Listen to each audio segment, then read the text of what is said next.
Private अस्पतालों में vaccination पर बड़ी खबर सामने आ रही है। दावा किया जा रहा है कि निजी अस्पताल में कोरोना वैक्सीन की कीमत 250 रुपए प्रति डोज होगी। साथ ही सरकारी अस्पताल में फ्री में टीका लगेगा। जल्द इसकी घोषणा हो सकती है। सरकार ने 1 मार्च से निजी अस्पतालों में भी कोरोना वैक्सीनेशन को इजाजत दे दी है। वहीं गुजरात सरकार ने आज ही वैक्सीन की कीमत तय कर दी है। गुजरात में निजी अस्पतालों में वैक्सीन 250 रुपए में लगाई जाएगी।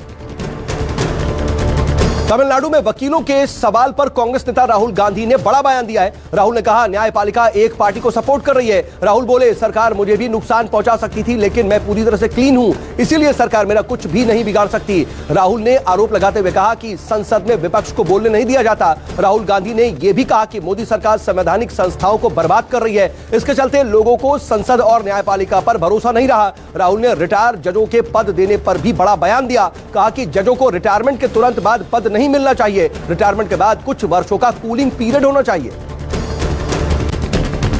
महंगाई और रोजगार के मुद्दे पर राहुल गांधी ने एक बार फिर से मोदी सरकार को घेरा है। राहुल ने मोदी सरकार पर जनता को लूटने का आरोप लगाते हुए ट्वीट किया, क्या कोई ऐसी जगह है जहां पर रोजमर्रा की जरूरत का सामान मिलता हो और वहां जाकर के आपको ऐसा ना लगे कि सरकार आपको लूट रही है।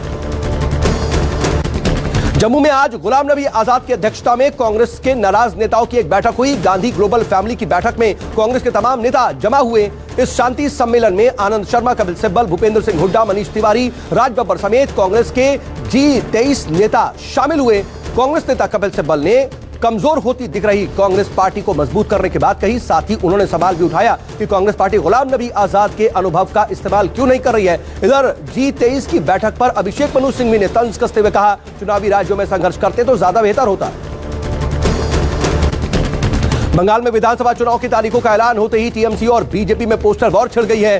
टीएमसी ने ममता बनर्जी को आगे करते हुए बंगाल को चाहिए अपनी बेटी का नारा दिया था। बीजेपी ने अब इसी पर पलटवार करते हुए बंगाल बीजेपी की अपनी 9 महिला नेताओं को आगे किया है और नारा दिया है, बंगाल को अपनी बेटी चाहिए, बुआ नहीं। बीजेपी ने इन नेताओं को बंगाल की बेटी तो ममता को बुआ बताया है।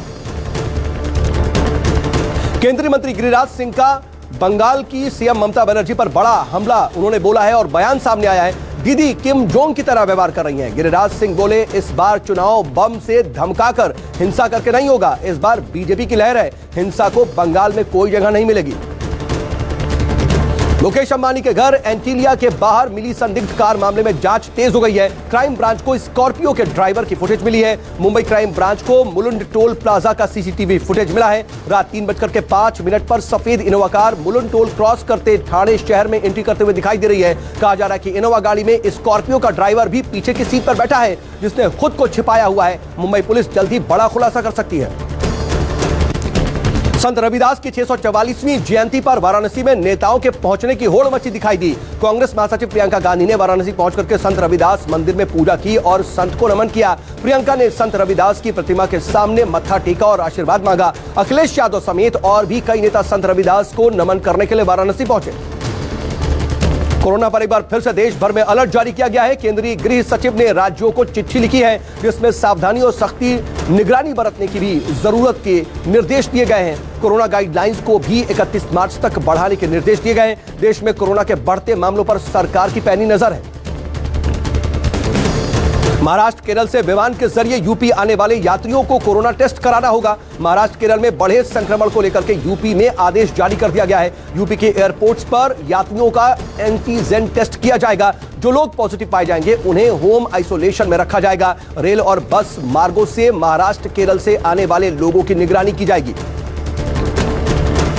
बिहार के सीएम नीतीश कुमार ने शराबबंदी को लेकर के एक बड़ा बयान दिया है। शराबबंदी पर सीएम नीतीश कुमार सख्त दिखाई दिए। उन्होंने कहा कि बिहार में शराबबंदी लागू रहेगी, उसमें किसी भी तरह की कोई ढिलाई नहीं दी जाएगी। नीतीश कुमार ने इस दौरान अपनी सरकार और प्रशासन के कामों की जमकर तारीफ भी की। पेट्रोल डीजल के दामों में एक बार फिर से आज बढ़ोतरी हुई है। पेट्रोल के दाम 24 पैसे प्रति लीटर और डीजल में 15 पैसे प्रति लीटर का इजाफा हुआ है। इसके बाद दिल्ली में पेट्रोल 91 रुपए प्रति लीटर के पार पहुंच गया, तो राजस्थान के श्रीगंगानगर समेत देश के कई शहरों में पेट्रोल 100 रुपए के पार पहुंच चुका है। माघी पूर्णिमा के स्नान पर संगम में जन सैलाब उमड़ पड़ा। श्रद्धालुओं पर योगी सरकार ने हेलीकॉप्टर से पुष्प वर्षा कराई। माघ मेले के 5वें स्नान पर्व माघी पूर्णिमा पर लोगों ने आस्था की डुबकी लगाई। अब तक 2 लाख से ज्यादा श्रद्धालुओं ने संगम में आस्था की डुबकी लगाई है। पीएम मोदी ने आज दिल्ली में देश के पहले खिलौना मेले का उद्घाटन किया। देसी खिलौनों को बढ़ावा देने के लिए आयोजित ये वर्चुअल मेला 2 मार्च तक चलेगा। इस मौके पर पीएम मोदी ने कहा, खिलौना उद्योग में छिपी ताकत को बढ़ाना जरूरी है। खिलौना मेला आत्मनिर्भर भारत और लोकल फॉर वोकल का उदाहरण है।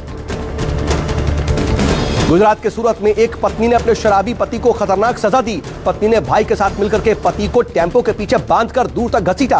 पूरी घटना सीसीटीवी कैमरे में कैद हो गई। बताया जा रहा कि शराबी पति आए दिन पत्नी को पीटा करता था। फिलहाल घायल पति को अस्पताल में भर्ती करवाया गया है।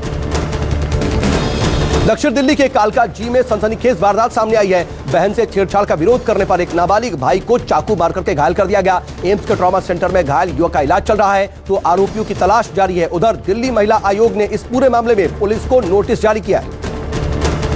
बिहार के गया में सीआरपीएफ की कोबरा बटालियन का बड़ा एक्शन देखने को मिला। नक्सलियों की बनाई गई 83 सुरंगों को सीआरपीएफ ने धमाके से उड़ा करके नेस्तनाबूद कर दिया। सीआरपीएफ की कोबरा बटालियन लगातार नक्सली इलाकों में ऑपरेशन चला रही है।